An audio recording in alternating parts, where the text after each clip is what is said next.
Bueno, en este Día Mundial del Medio Ambiente, grata visita también en San Roque, Carlos Salcedo, norteamericano, pero hijo de paraguayos. Está visitando San Roque, haciendo un trabajo como historiador, realmente algo muy rico. Pero bueno, contanos un poquito, buen día, bueno, contanos un poquito también cómo te sentís acá en Argentina, en Corrientes y en San Roque, lógicamente. Bueno, muchísimas gracias por la invitación, por la recepción muy gentil aquí en este hermoso antiguo pueblo de Corrientes. Ya estoy 3 meses viajando por Argentina y Uruguay, estudiando los pasos y la gira, el periplo de lo que se dice es el más importante y grande compositor para la guitarra clásica de todos los tiempos en el mundo. Su nombre era Agustín Barrios, con el apodo Mangoré. Él nació en Misiones, Paraguay en 1885 y falleció en El Salvador en 1944. Era paraguayo de familia correntina y argentinos. No se entendía muy bien esa historia, por eso vine en esta gira a buscar datos sobre esa relación, el contexto en que nació y que funcionaba Agustín Barrios en Paraguay y otros países. Al primero, Agustín Barrios es importante porque él es conocido como el Chopin, el Paganini de la guitarra, el Chopin de Sudamérica. Eso ya dice mucho, o sea que los referentes en todo el mundo le llevan y le ponen los pedestales más altos, en todos los conservatorios, de los conservatorios más prestigiosos del mundo, en Rusia, en Francia, en Japón, en Argentina, en Paraguay, en todos lados. El que está estudiando guitarra clásica tiene que tocar obras de Agustín Barrios Mangoré. Y estas son, por ejemplo, La Catedral, Las Abejas, Danza Paraguaya, entre cientos obras que tiene. Y entonces es muy importante como un referente cultural para las Américas, para Paraguay y Argentina, porque los padres eran de Argentina, se iba descubriendo y se está esclareciendo todavía eso. Ahora, específicamente, estoy viajando por Argentina hace unos meses en busca de unas pistas que me pueda indicar de dónde era el padre. Ya se sabe que la madre era de Bellavista, eso se encontró hace 5, 6, 7 años, buscando otras pistas. ¿Y por qué digo esto? Porque se decían que los padres eran paraguayos o la madre era paraguaya, pero parece que no era. La madre era de Bellavista, Argentina. Y el padre no se sabía, pero era vicecónsul argentino en Misiones, Paraguay, entre 1885 a 1907. Entonces, con esa información me fui a Buenos Aires, a Relaciones Exteriores, y encontré una carta que escribió él como vicecónsul diciendo que él era miembro de un regimiento que luchó contra Solano López en la Gran Guerra de la Triple Alianza en esa época. Sí. Entonces ahí con ese dato me fui al archivo del ejército en Buenos Aires y ahí encontré que sí formaba parte del regimiento de San Roque. Me pregunté a los historiadores ahí qué significa eso. Y bueno, se refiere sencillamente al pueblo de San Roque en Corrientes y él habrá formado parte de ese regimiento ahí. Entonces dije, bueno, estoy en camino a Paraguay otra vez, estoy buscando muchas cosas, estoy bastante agotado, pero quiero hacer una última parada por el pueblo de San Roque, Corrientes, para confirmar esto, a ver qué hay ahí. Claro, y San Roque fue partícipe también muy fundamental en la guerra de la Triple Alianza. Es más, tenemos aquí justamente en este Museo de Artes Sacros y Antigüedades Correntinas algunos vestigios, ¿no es cierto?, de lo que fueron en la guerra, como una olla gigante, tenemos por ejemplo las balas de cañón y otros elementos que realmente dan testimonio de lo que fue la guerra de la Triple Alianza. Entonces esta pista te está trayendo hasta San Roque, inclusive hay posibilidad, están buscando a ver si existe alguna documentación de que pueda ser sanroqueño, por ejemplo, hay posibilidades, todavía no está descartado. Sí, hay un señor que trabaja, un historiador que trabaja en este museo en San Roque, se llama Santiago, y hace varias horas, yo llegué aquí hace 3 o 4 horas, temprano a las 6 de la mañana, llegué en el Flecha Bus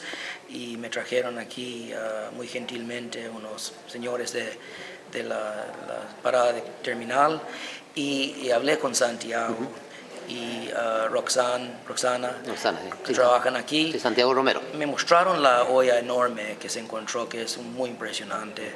Es como ver parte del pasado en el presente, ahí enfrente, emocionante. Me imagino los soldados rodeados alrededor de una caldera de acero, hecho a mano prácticamente, comiendo y alimentándose para las dificultades que hubo en esta turbulencia en esa época, muy emocionante, en la iglesia, en la capilla, en el museo.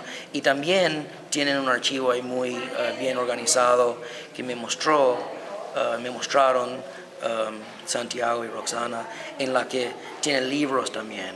Y Santiago me mostró, parece que sabe mucho sobre esa misma historia que me estás contando, que es muy complejo, muy interesante, muy rica. Encontramos el dato que sí, Doroteo Barrios, el padre de Agustín Barrios, él se llamaba Doroteo Barrios, José Doroteo Barrios, era integrada en el regimiento del San Roque. Entonces es una gran pista que está relacionado, y ahora entiendo que sí era de esta zona. Lo que queremos hacer ahora es encontrar, si encontramos en los libros de registro de la iglesia. A partir de nacimiento. Sí, si encontramos, no de nacimiento, de bautismo. O de bautismo, claro. Porque en esa época era bautismo. Sí, Claro, era bautismo. Sí. Y estamos en eso ahora. Y de los libros que ya investigamos, ahí en la oficina de la parroquia, con Santiago, con la recepcionista, y encontramos ya que hay muchos miembros de la familia Barrios, clan Barrios en esta zona. Si son exactamente la de Doroteo, queremos confirmar. Y yo creo que es importante confirmar eso, para el pueblo, para la historia, y para que quede claro eso. Porque si es parte del regimiento es una cosa, pero como sabemos, muchas veces hay pueblitos chiquititos que rodean y que también vienen de otros pueblos, sí, y se integran, pero si descubrimos que realmente nació acá, es un gran paso. Y ya el hecho que es miembro del regimiento aquí también ya sirve, ¿no? Como para que San Roque nombre, por ejemplo, esto de que este genio de la música perteneció al regimiento que estuvo en San Roque. Fíjate si es que se corrobora que nació en San Roque, sería como un atractivo turístico impresionante para la localidad. Sí, ahora acordate que el genio era el hijo de este señor, es Agustín Barrios. El padre es el padre de este genio. Ya está relacionado con esta zona. Claro. Ya era miembro del regimiento de San Roque que integró y formó parte. Hubo muchas. Creo que San Roque me dijeron que fue en un instante también, un tiempo, sí, fue sede de gobierno. Sí, fue sede de gobierno. Centro de gobierno durante la guerra. Eso es muy importante. Cuando la capital fue invadido justamente por los paraguayos, tuvieron que retroceder, rearmar filas y hicieron sede en San Roque, donde San Roque por unos días, unas horas fue sede del gobierno justamente. Muy importante eso, claro. Eso sucede en muchos países donde se tiene que trasladar un gobierno por urgencia a un lado. Entonces, yo creo que sí ya se puede decir que la ruta mangoreana, la ruta de Agustín Barrios, pasa por San Roque. El padre de este genio era de esta zona, participó en eventos importantes culturalmente, históricamente, económicamente para esta región en esa batalla. Entonces ya está relacionada la historia. Ahora lo que podemos hacer es seguir buscando más datos para afinar y contar un poco mejor la historia. Pero de estar ya relacionado y que es parte de la ruta mangoreana, gracias a esta conexión, ya es una certitud ya prácticamente. Bueno, ahora contame un poquito por qué, cómo te nació esta inquietud de investigar a esta persona, ¿no es cierto? Por tu ascendencia de raíces paraguayas también. ¿Cuál fue tu motivación para que vos lo investigues y te estés preocupando tanto, no le estás dedicando tantas horas, tantos días? Bueno, es una buena pregunta que muchas personas me preguntan. Mi acento, ya escuchan, es algo de Estados Unidos, nací en Estados Unidos, mis padres son paraguayos, pero como muchos Momburú y desde lejos tenían que buscar trabajo. Mi papá era liberal de la iglesia, acción católica, y entonces no se conseguía trabajo fácilmente durante la época de Stroessner. Tuvo que viajar a buscar su trabajo desde lejos, Momburú y se fue a Argentina, se fue a Nueva York, y nosotros nacimos en Estados Unidos, somos 3 hermanos. Yo soy el miembro de la familia que siempre le interesó la historia de la familia, y mis abuelos aprendí desde joven. Yo soy violinista, somos todos violinistas en mi familia. Mi abuelo fueron compañeros, ambos, de Agustín Barrios Mangoré, en el Ateneo Paraguayo y en el Colegio Nacional de Asunción. Entonces mis abuelos me hablaban de esto. En esa época, cuando era joven, no dimensionaba la importancia. Es como decir que, mira, yo era compañero de Messi o de Maradona o de Piazzolla, y cuando tenés 5, 6, 7 años no entendés, pero cuando tenés 17, 27, 30, Sí. ya entendés. La dimensión que esto significa, ¿no? Y con el tiempo va creciendo la fama de estas personas también. Entonces, mis abuelos, dentro de una familia musical también, con mucho énfasis en educación y música, ya me hablaban de ese tema de Agustín Barrios. Y yo trabajé como bancario mucho tiempo en Estados Unidos y en Europa. Y siempre me gustaba la historia de Agustín Barrios como una cosa para desarrollar más y también para vincularme más con Paraguay. Entonces hace 15 años me mudé a Paraguay para conocer mejor mi familia. Una inmigración al revés. Claro. Me fui de Estados Unidos a Paraguay y con la intención de descubrir un poco mejor el origen de mi familia. Y dentro de eso tengo que hacer algo. Entonces me empecé a especializar y filmar y tomar fotografías de todo lo relacionado con Agustín Barrios. Hablé con el gobierno paraguayo, le expliqué la importancia que podemos hacer juntos para desarrollar más el tema, para posicionarle a un nivel más alto a este ícono que nos surgen genios así muy a menudo. Argentina tiene Piazzolla, Ginastera, Borges, tiene varios, ¿verdad? Maradona en fútbol, Messi. Paraguay no tiene muchos, entonces Agustín Barrios sí es un personaje que vale la pena estudiar y como abre puertas mundialmente ese nombre. En cualquier conservatorio, en Alaska, Japón, en Chile, no importa dónde, se conoce ese nombre, como se conoce Messi y Maradona, por ejemplo, pero en el ámbito cultural. Entonces yo me dedico a esto como un estudio profesional, trabajando en colaboración con Paraguay, pero descubrimos que no es solamente Paraguay, es Argentina también. Fíjate vos, ¿no? Cómo dan vuelta las cosas. Vos estás tratando de averiguar, de informar, ponerlo en el pedestal o en el lugar que corresponde realmente a Agustín. En cambio, me contabas también que él era todo lo contrario. Él se bajó del smoking, del lugar de privilegio que tenía, como un gesto también de rebeldía o de cansancio quizás, y me contabas también que inclusive se llegó a vestir como indígena durante mucho tiempo. Sí, el padre de Agustín Barrios era estanciero, era de esta zona de San Roque, se casó con una correntina también en Bellavista, eran educadores y se mudaron a Paraguay. Y el padre era vicecónsul argentino entre 1885 a 1907, vicecónsul en Villa Florida, Misiones, Paraguay. Era una familia culta, educados, trabajadores, pasaron por mucha migración y transición geográfica por causa de la guerra, la Triple Alianza, posguerra, se mudaron a Paraguay. Y los hijos, ellos hicieron mucho énfasis en la educación de los hijos, y los hijos eran todos periodistas, cultos, contadores, y Agustín era el bohemio, gran compositor.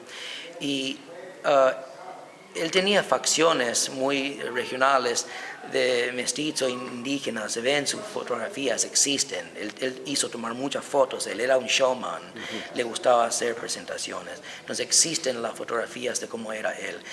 Y por alguna razón, él era muy iconoclástico también, usaba cuerdas de metal, era un compositor ya tocando música romántica y quizás no conformaba con lo que querían los españoles y los argentinos, los porteños en esa época, y le criticaban a él severamente por su origen de paraguayo, su facción, usaba guitarras, cuerdas de metal. Entonces no entró en ese círculo de elitismo que en esas épocas y hasta hoy día también existen en algunos casos, ¿verdad? En las sociedades distintas que tienen criterios, ciertos criterios, que tenés que tocar así o tenés que parecer así. Y él no conformaba como iconoclasta. Entonces él se cansó de eso en algún momento. Y entre 1910 y 1928, él quiso trabajar y funcionar como profesional en Río de la Plata, Montevideo, Buenos Aires, y no le resultó muy bien.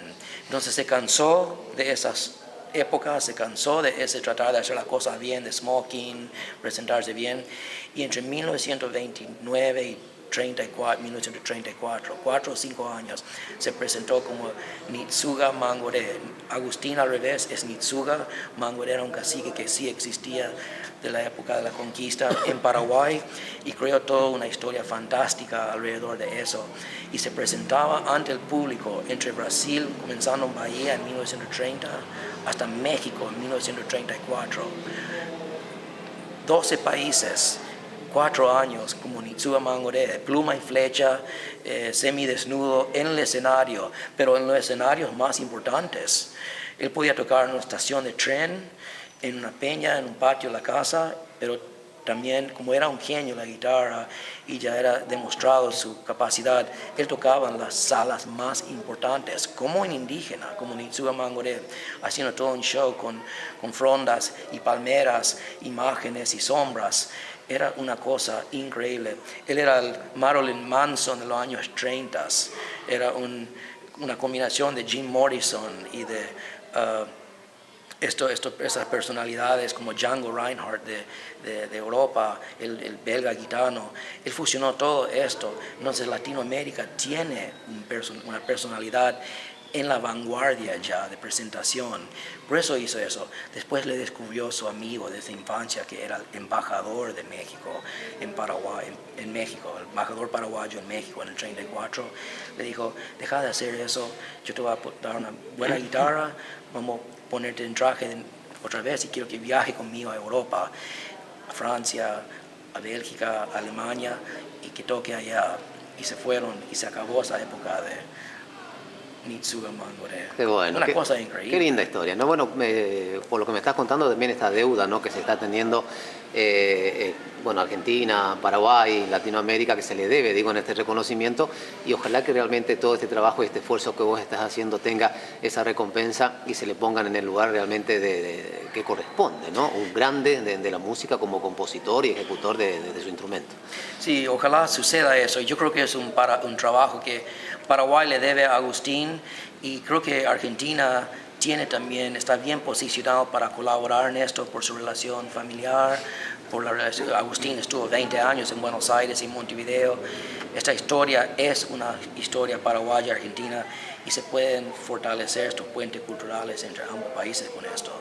Bueno, muchísimas gracias por contarnos esta historia tan linda, por visitar nuestra ciudad y ojalá que vos también sea, bueno, multiplicador, ¿no es cierto?, para la gente que puedan venir a visitar también San Roque, así que muchas gracias. Me gustó mucho esta entrevista, también este hermoso edificio histórico que es la primera capilla de San Roque, una iglesia antigua, hermosa, y hoy es un museo que ya me mostraron, entonces coincide todo. Muy linda la entrevista y el pueblo, y ojalá pueda visitar más a menudo yo también. Muchas gracias. Ok, muchas gracias, sí.